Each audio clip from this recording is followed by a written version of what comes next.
Mesdames, Messieurs, bonjour, heureux de vous retrouver. Découvrons les titres de ce 13h au Bénin. Célébration de la fête nationale des religions endogènes au Bénin ce 10 janvier est donc consacré à nos différentes divinités. Moment de prière, de sacrifice et d'adoration. Dans le département du Mono, les couvents et autres lieux de prière ont reçu la visite de Laurent Zomaï, président du cadre de concertation des jeunes. Il est allé apporter un soutien moral et financier aux dignitaires des communes de Bopa, Royogbe, Atimé et Lokossa. Et puis ensuite, nous parlerons de nos richesses traditionnelles avec quelques divinités. Un reportage édifiant sur le phare perçu par les initiés comme le messager. C'est en résumé le langage utilisé dans les temples et couvents pour communiquer et consulter dans le même temps le passé, le présent et le futur. Et puis en fin d'édition, nous vous dirons qui sont les tout derniers adhérents au parti Union Progressiste. Le parti a en effet enregistré de nouvelles additions dans la 11e circonscription électorale. Ils ont officialisé cette adhésion ce dimanche à Koulé-Kanmin dans le département du Koufou. Mesdames, Messieurs, bonjour et bonne fête de 10 janvier. Nous célébrons ce jour, bien entendu, ce 10 janvier qui est donc consacré à nos religions endogènes.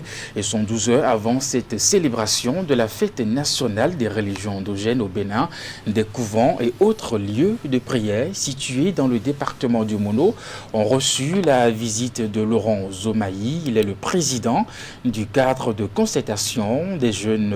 Il est allé apporter un soutien moral et financier aux dignitaires des communes de Bopa, Royogbe, Atimé et Lokossa et profiter pour leur demander de prier pour le maintien de la stabilité du Bénin et la bonne santé du chef de l'État et ses collaborateurs. Reportage de Geoffroy Messan, Florent Dehaut. Les préparatifs vont bon train dans les couvents et autres lieux de prière pour une fête des religions endogènes. Édition 2022 réussie. C'est du moins le constat fait dans la journée de ce samedi 8 janvier, soit 72 heures avant le jour J, par Laurent Zomaï.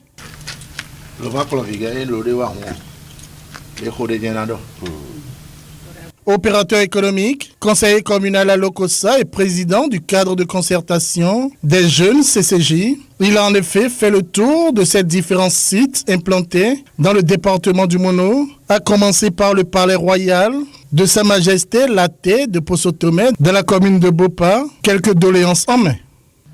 Nous sommes venus pour rendre visite à notre roi et l'accompagner, le féliciter, demander sa prière sur toute la nation et notamment sur le chef de l'État pour qu'il soit véritablement en bonne santé et continuer ses œuvres. Ensuite, sur tout son gouvernement et notamment aussi sur les jeunes qui font partie donc de son gouvernement et surtout pour nos jeunes frères. Outre les doléances, Laurent Zomaï a apporté ici comme ailleurs, dans ses mains, également du jean et une enveloppe financière. Une manière de jouer sa partition pour une bonne organisation des cérémonies de la fête nationale des religions endogènes dans le Mono.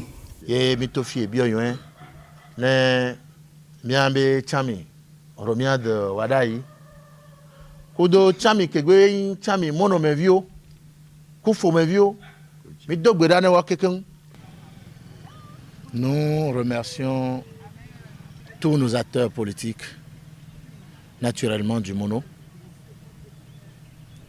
et leur prions d'emboîter les pas de leur grand frère, jeune frère Zomaï, parce qu'un enfant qui a perdu sa tradition aurait tout perdu. Laurent Zomaï et sa suite sont allés à Doutou, dans la commune de Royogbe, au palais royal de Guédengue. Reçu par le premier responsable des lieux et président de la communauté nationale du culte vaudou du Bénin, CNCVB Racine, ils ont notamment pu assister à des prières pour la nation au niveau du mausolée de Feu Sosa Guédengue.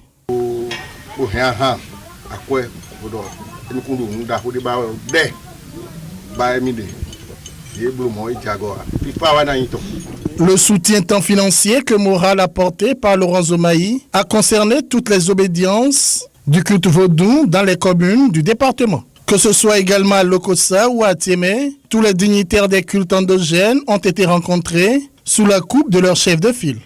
Ce que je voudrais dire, c'est qu'il faut que nous nous aimions. C'est très important. Entre nous, nous devons vivre l'amour.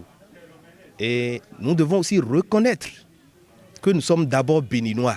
Et être béninois, c'est être descendant des divinités que nous implorons aujourd'hui. C'est être descendant des grands-parents du vaudou. Si dans le parcours, nous sommes devenus chrétiens, ce n'est pas encore grave. Cela ne doit pas nous pousser à oublier notre origine. Cette visite de courtoisie, de soutien, de demande de bénédiction et de prière à l'endroit de la jeunesse, du peuple béninois et du chef de l'État, ainsi qu'aux membres du gouvernement, a été pour Laurent Zomaï et les membres de son staff une occasion d'annoncer les couleurs de la fête de ce 10 janvier 2022.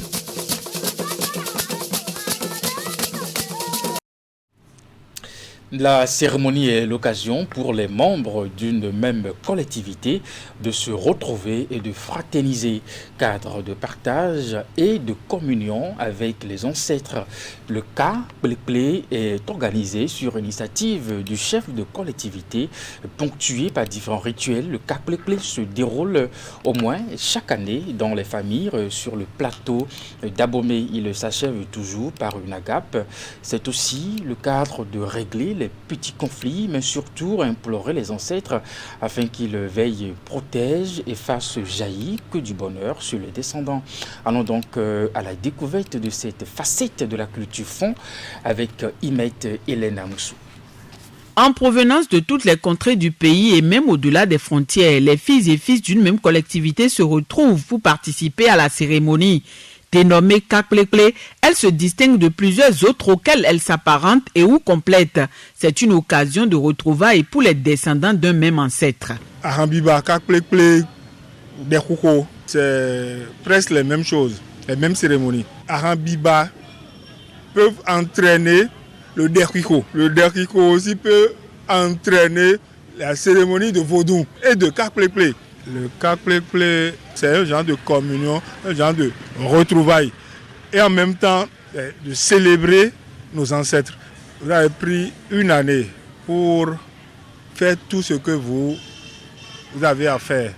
Il faut prendre une journée ou quelques 2 jours dans l'année pour célébrer les ancêtres. C'est-à-dire, vous invitez les vôtres qui ne sont pas avec vous, qui sont à l'extérieur.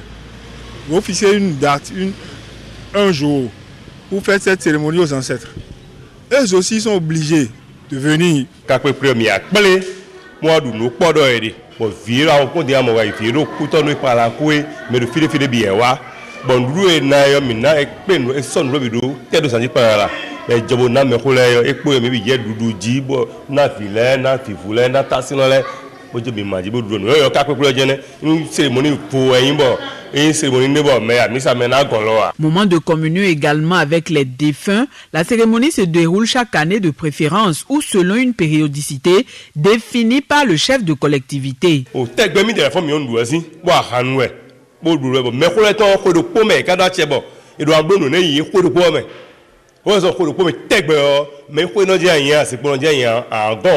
Ka-Ple-Ple gbede a gonja ou gbede o kote gbe ya lo te gba kwa fon nwe bo ko do ko me to na me ko le yo e ka le agro ya e wo so mbro mi o ko kro ja mo ko gbo o me ko le lo nu du mi le de lo du be so bo aye kon sa ji yo ama bobo ama pe ama sucre ama bonbon nu e ko du o gbe fi yo bi lo sa ji. On dit jinu sobwe tenwi, ça dit tout ce qu'il faut pour que les ancêtres mangent, il y a tout. Quand on dit jinu sobwe tenwi là, ça veut dire que les 7, il n'y en manque pas. Les 7 sont présents. D'abord, il y a le haricot. Il y a le akla.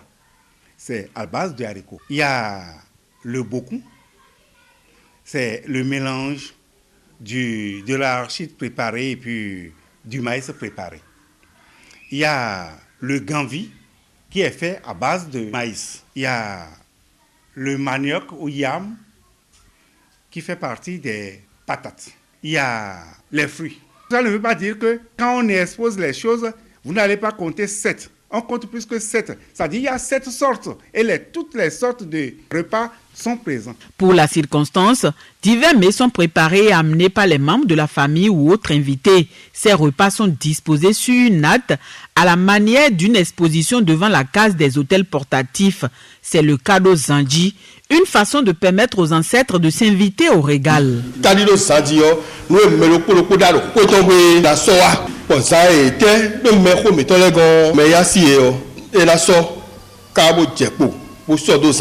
Au rang des mets proposés et exposés, malgré le temps et les différents apports à la cérémonie de Kakplékplé vu la modernisation, un s'impose toujours dans l'ordre et domine tout le reste, le haricot rouge. L'haricot, on ne fait rien à Dahomey sans haricot. Haricot rouge surtout. Haricot rouge, c'est ça que nous utilisons surtout. Dans la tradition, fond, c'est le haricot rouge là. C'est ça que nous cuitons. On utilise pour les cuitons, on utilise pour les ancêtres. Avec ce haricot, c'est-à-dire le message passe très vite. C'est le haricot de communication. Présidé par le chef de collectivité ou toute autre personne habilitée, le Kakplékplé comporte plusieurs étapes. Chacune d'elles revêt une signification.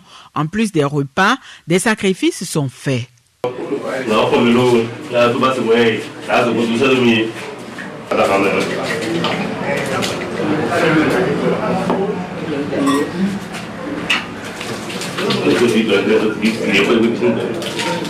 Une partie du sang recueilli et une partie des repas sont emmenés par les prêtres et prêtresses qui vont l'offrir aux ancêtres à travers les hôtels portatifs.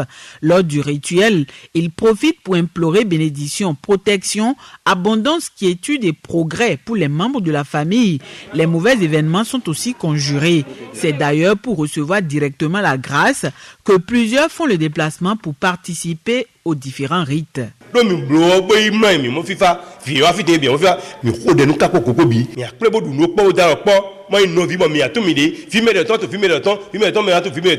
tu programmes une cérémonie, c'est que tu veux le bonheur, la paix, l'unité, l'évolution dans la famille. C'est ça. Donc, et juste après la cérémonie, le résultat est là. Le résultat positif. C'est une occasion pour régler les petits conflits et de se connaître. Il y a des enfants qui sont à l'extérieur, d'autres ne les connaissent pas, d'autres ne les connaissent pas. Donc c'est une occasion de retrouvailles, de communication, de réconciliation et de tout. Quand nous le faisons, le retour, c'est la bénédiction sur tout le monde. La santé, longévité, le bonheur. Celui qui n'a pas de boulot en aura, celui qui n'a pas d'enfant en aura, et puis celui qui... Ces activités ne prospèrent pas, la prospérité. En Afrique en général et particulièrement au Bénin dans la culture fond sur le plateau d'Abomey, la famille est sacrée. Trouver les voies et moyens pour la réunir, consolider et renforcer les liens est primordial. La cérémonie de Kakplékplé est donc l'espace toute pensée chez les fonds pour maintenir et resserrer les liens de fraternité dans la famille. Perpétué au fil du temps, l'acte est encore d'actualité parce que porteur de valeurs. Et puis nous restons dans la droite ligne de la célébration des divinités du Panthéon béninois pour évoquer dans ce trésor au Bénin le Fa. Oui, le Fa qui est donc perçu par les initiés comme le messager. C'est en résumé le langage utilisé dans les temples et couvents pour communiquer et consulter dans le même temps le passé, le présent et le futur. Je ne vous en dis pas plus, on va suivre ensemble ce reportage de Wahab Ali Para. Le Panthéon béninois connaît des divinités aux multiples facettes. Une combinaison des dieux de la terre, de la mer et des océans, du fer et du feu, explorant plusieurs techniques de communication. Une descente dans les temples et couvents vaudous du sud du Bénin laisse découvrir les signes du langage des possibles et de l'impossible, de même que celui du visible et de l'invisible. Les initiés parlent du Fa. Cette science qui nous plonge à nouveau dans le passé, nous expose le présent et nous extrait le futur. Fa, d'abord, c'est l'éclaireur. Et si on doit parler du Fa au Bénin, on doit faire référence d'abord à Tima, qu'on appelle communément Adélé. C'est lui qui a amené le Fa au Dahomey, au temps de Dessous à Gadja. Il avait envoyé son fils Dakodon. Et c'est Dakodon qui a fait envoyer le Fa au Dahomey. Et après, il a initié Kedegbe, Gongon, Tissa, Abikobi, hein, là aussi, et tous les autres que nous connaissons aujourd'hui. Ouais, donc le phare est l'éclaireur. Et à l'époque, au temps de Dessou Agadia, la maladie sévissait, les malheurs sévissaient. Les vaudous ont fait ce qu'ils pouvaient. Les divinités ont fait ce qu'elles pouvaient. Mais il y avait les malheurs qui s'abattaient. Les gens mouraient. Et il avait envoyé son fils au Nigeria, à Ile-Ife. Et c'est de cette façon-là que le phare était venu au Dahomey. Voilà, le phare est l'éclaireur, je l'ai dit tantôt. Mais les divinités sont protectrices. Quand tu consultes le phare, tu dois obligatoirement voir à côté les divinités. Les divinités sont les défenseurs, les gardiens. Nous ne pouvons pas parler du phare sans parler de Legba.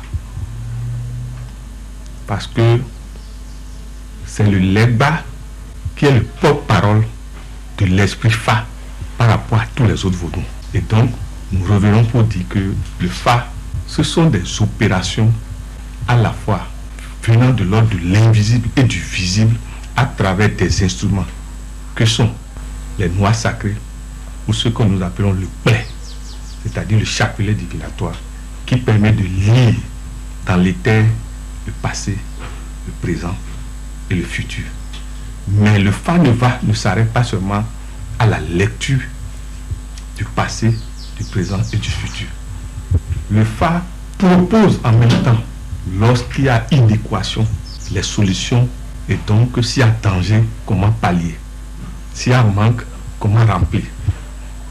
S'il y a diminution, comment multiplier.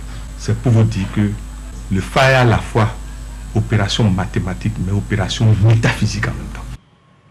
Donc là, si quelqu'un vient, un client vient, il ne dit pas ce qui est venu faire, il ne dit pas à nous, il consacre pour lui-même. Nous, on lui remet, ça on appelle ça adjikwi. Nous, on lui remet ça. Et il met l'argent là-dessus. Il parle sur ça, et sur l'adjikwi, et sur l'argent. Discrètement, il dit ce qu'il veut là-dessus. De telle enseigne que le Bokor ne va pas entendre ce que lui a dit. Il finit de dire, il dépose ça. Et quand il dépose ça, le Bokor prend le akple, le agumanga. Il dit des incantations, il tourne, et il met ça sur et l'argent et le adjikwi. On appelle ça et dovafar. Maintenant, il prend le kaolin, le roué, toujours avec des incantations. Le Bokor, hein, il dit déwérong. Ça veut dire quoi? Soit pur, soit blanc. Le message qui doit sortir de là, il faut que le message soit blanc comme du kaolin. Déwérong. Ça, là, on appelle ça voti.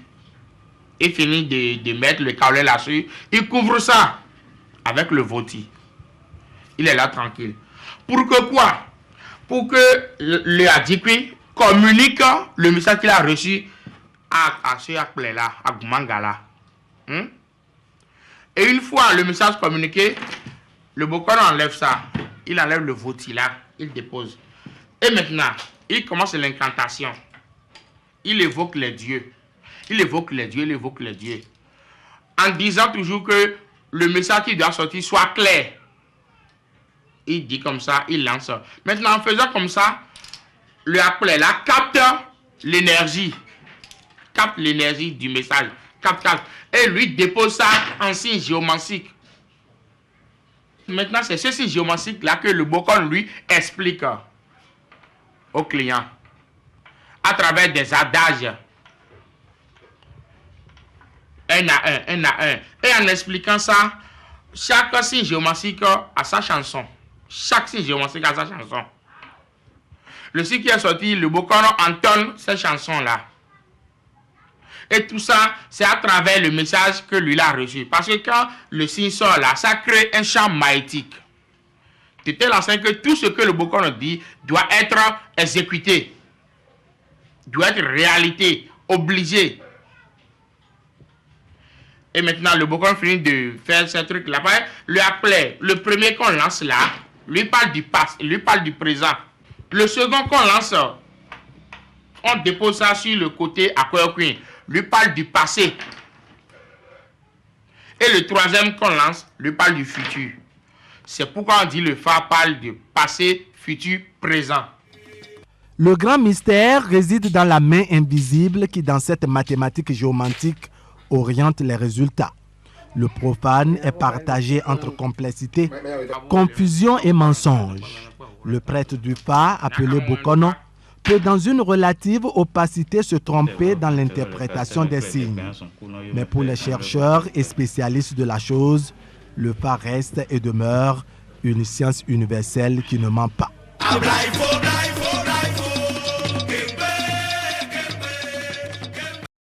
Eh bien, nous continuons notre découverte avec les divinités. Parmi les divinités auxquelles les adeptes de culte vaudou font allégeance au Bénin figurent le Tron, Peto, Deka, Goka, Aouja, importé du Ghana. Cette divinité dispose d'adeptes à Lokossa, dans le département du Mono. Chaque année, courant le mois de septembre, ces adeptes se réunissent dans cette cité au quartier Tchikomen pour des cérémonies annuelles dites Rwetanon. Geoffroy Messan a profité de l'une de ces cérémonies pour nous amener à la découverte de cette divinité de bienfaisance.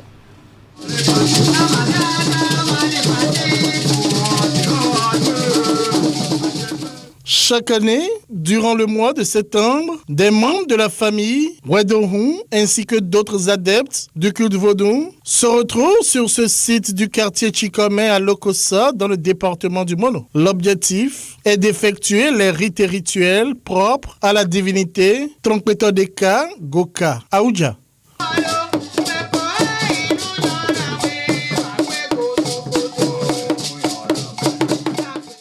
Mon nom, Wedohun Dagbenyenken Kenneth Agbasu, est un haut dignitaire du culte Tronkpeto Deka Goka Aouja à Lokossa. Depuis quelques années, il dirige les cérémonies en lieu et place de son feu père qui a amené ici cette divinité. Je suis prêtre au niveau du culte dédié à la divinité Tronkpeto Deka Goka Aouja de Djantaron de Salifou. Bon, tant que on noviti, non, on a gossi, on va le couper quoi là. Bon, et pas match de bois, zigmon mais pas. Toi tu es qu'enfant. Mon père Kesu Eugène Wedohun a eu des problèmes dans son couple. Il s'agissait notamment de ma mère qui avait des difficultés à accoucher de ma sœur Agossi. C'est de là que mon père est allé consulter le Fa chez un grand prêtre à Arévier. Le Fa a révélé que la divinité a demandé à mon père de venir placer sa famille sous sa protection. Mon père s'est alors exécuté et nous a amenés tous là-bas. Nous avons tous été alors baptisés. Quelques jours plus tard, ma mère a accouché sans problème. La divinité a ensuite demandé à mon père de le suivre pour entrer dans sa famille. C'est de là qu'il l'a amené ici pour l'implanter dans notre maison après avoir effectué les rites et rituels nécessaires. Mon père a fait 15 ans à la tête de notre congrégation avant d'être rappelé à Dieu.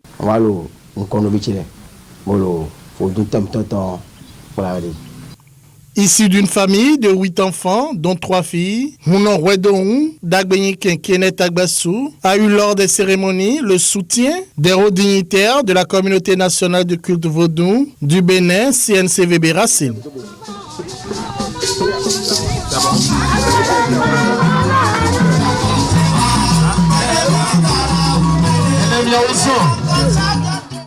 Tron vaudou un tron. Le tron est une divinité du panthéon vaudou. Le tron est une divinité qui fait du bien. Il garde la maison, les cultures et protège la famille. C'est pour cela que nos ancêtres l'ont importé. Le tron a ses origines au Ghana et non au Bénin. Il a transité par le Togo avant d'atterrir au Bénin. Le Rwetanon, chez ses adeptes, du vaudou Tronkpeto Deka Goka Aouja, dure 6 jours. Il est annuel.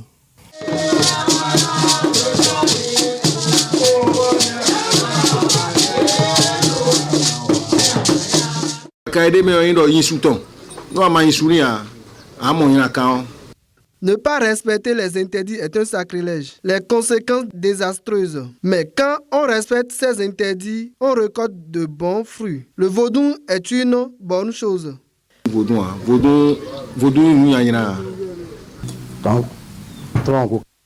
Il faut toujours suivre les prescriptions du tronc pour avoir les effets bénéfiques.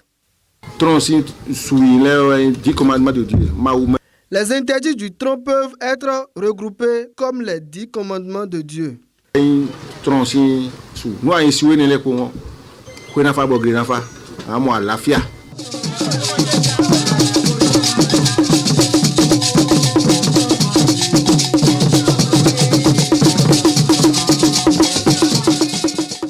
Chants, danses, libations, sacrifices et offrandes ont constitué les grands moments de ce rassemblement autour de la divinité Tronkpetodeka Goka Aouja. Le Huetanou est en effet l'occasion par excellence de grandes prières et de réjouissances populaires. Pas besoin de grandes choses pour être initié dans le vaudou. Il suffit de s'approcher d'un prêtre vaudou, avoir la liste des ingrédients nécessaires. Il suffit de réunir entre autres de la cola, 1 litre de sodabi et une bouteille de gin plus 1025 francs. Après cela, on consulte le fa, on le purifie, on le fait entrer dans le cercle des initiés en lui donnant le symbole du vaudou. Suivent quelques autres rituels, notamment l'invocation des manes de nos ancêtres. Importé du Gada, le Tronkpetodeka Goka Aouja est une divinité de bienfaisance. L'essentiel est de respecter ses interdits et de suivre ses prescriptions.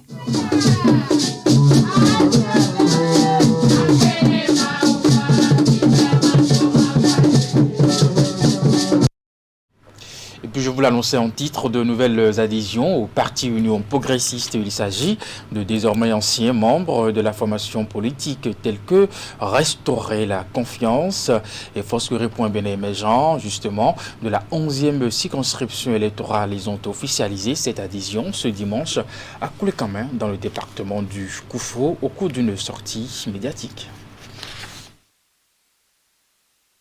La base du Parti Union Progressiste s'élargit. Les nouveaux adhérents que voici sont des ex-membres de formations politiques telles que RLC, Restaurer la Confiance, et FCBE, Fosquerie.Bénin émergent. Ils ont, à travers cette cérémonie, fait officiellement leur entrée à l'UP et fait leur allégeance aux idéaux de ce parti. En puisant dans nos consciences, nous, responsables et membres des formations politiques comme Fosquerie pour un Bénin émergent FCBE et Restaurer la Confiance RLC de la 11e circonscription électorale, nous engageons solennellement à prendre notre part du feu aux côtés de l'Union progressiste afin qu'ensemble, nous allons au progrès durable afin de mettre notre peuple, notre département véritablement debout à travers l'union et la cohésion sociale, l'émergence économique et la promotion de nos cadres. Nous sommes une majorité de soldats au front, en première ligne, dans les récentes joutes électorales pour les formations mentionnées. Aujourd'hui, nous déposons ici avec toutes nos munitions et matériels de combat politique dans notre grande maison sous la conduite de l'honorable Gérard Benochi, dont nous saluons ici le leadership et sa qualité avérée. L'accueil de ces nouveaux membres de l'UP s'est déroulé dans la mi-journée de ce dimanche 9 janvier 2022 à Koulekamin en présence du maire de la commune, en sa qualité de représentant du député Gérard Benochi, coordonnateur communal UP de Koulekamin. Une adhésion et une bonne nouvelle pour l'UP, dont des responsables ne se sont pas fait prier pour saluer la démarche. Aujourd'hui, ils ont choisi de nous rejoindre dans le parti UP. Je leur souhaite la bienvenue et qu'ils soient sincères avec nous, puisque lorsque vous êtes dans un groupement, il faut être sincère. L'hymne du parti UP a été exécuté durant la cérémonie et le slogan du parti repris par tous. Les nouveaux membres UP se sont ensuite mis dans les rangs pour formaliser leur adhésion en s'inscrivant dans la base de données du parti afin d'avoir leur carte de membre. Je voudrais vous inviter à rester unis autour de l'idéologie du parti. Je sais que vous avez encore d'autres masses derrière. Ma recommandation, c'est dès que vous allez sortir d'ici, que vous soyez vraiment de vrais ambassadeurs, que vous puissiez aller transmettre le bon message donc à nos autres frères. L'Union progressiste est à l'issue des dernières législatives et des dernières élections communales et municipales le premier parti politique au Bénin en termes d'élus. Membre de la majorité présidentielle, le parti UP a pour emblème le baobab.